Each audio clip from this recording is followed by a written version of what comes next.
ये तो हम सभी को पता है कि पितामह भीष्म एक अखंड ब्रह्मचारी है, पर उन्होंने यह प्रतिज्ञा कब ली? इस कथा का आरंभ होता है उनके पिता शांतनु से। ये तो आप सभी लोग को पता होगा कि भीष्म पितामह के बचपन का नाम देवव्रत था और उनकी माता का नाम गंगा और पिता का नाम शांतनु था। वे गंगा और शांतनु के पुत्र थे। उनकी माता गंगा उनका लालन पालन करने के बाद स्वर्ग सिधार गई। एक बार हस्तिनापुर के महाराज शांतनु आखेट के लिए गए थे। आखेट अर्थात शिकार के लिए। वहाँ थी माता सत्यवती। राजा शांतनु का मन मोहित हो गया और इस पर मैं अधिक चर्चा नहीं करना चाहता।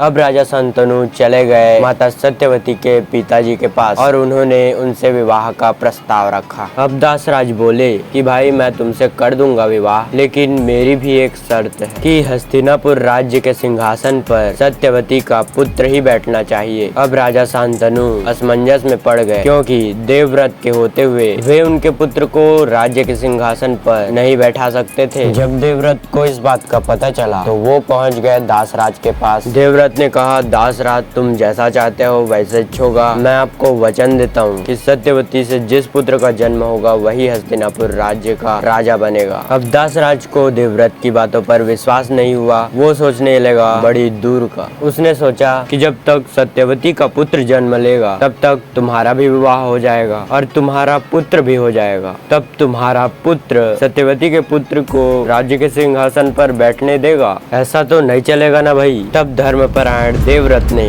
अपने दोनों हाथ को उठाकर यह प्रतिज्ञा करते हुए कहा, दासराज मैं प्रतिज्ञा करता हूँ कि मैं आज से अखंड ब्रह्मचर्य का पालन करूंगा तथा हस्तिनापुर राज्य के अधीन रहकर उसकी रक्षा करूंगा। उसी दिन से इस भीषण और कठोर प्रतिज्ञा के कारण ही देवव्रत भीष्म कहे जाने लगे। शांतनु की मृत्यु के बाद विचित्रविद्य को राज्य का सिंहासन सौंप दिया गया। धृतराष्ट्र पांडु विचित्रविद्य के ही पुत्र हैं। आखिर ब्रह्मचर्य का अर्थ क्या है, आइए जानते हैं। ब्रह्म से तात्पर्य है उस परम शक्ति से जिसने इस विराट विश्व का निर्माण किया है तथा जो इसका पालन पोषण तथा संहार कर रही है। उस परम सत्ता अर्थात ब्रह्म का जो सदैव चिंतन करता रहता है वह काम क्रोध लोभ मोह मद एवं मत्सर आदि षड विकारों से मुक्त रहता है। अर्थात किसी के प्रति मोह न रखना तथा लालच तो बिल्कुल नहीं करना। वह एकाग्रचित्त होकर अपनी ध्येय साधना में निरंतर अग्रसर होता है। बाधाएं और विपदाएं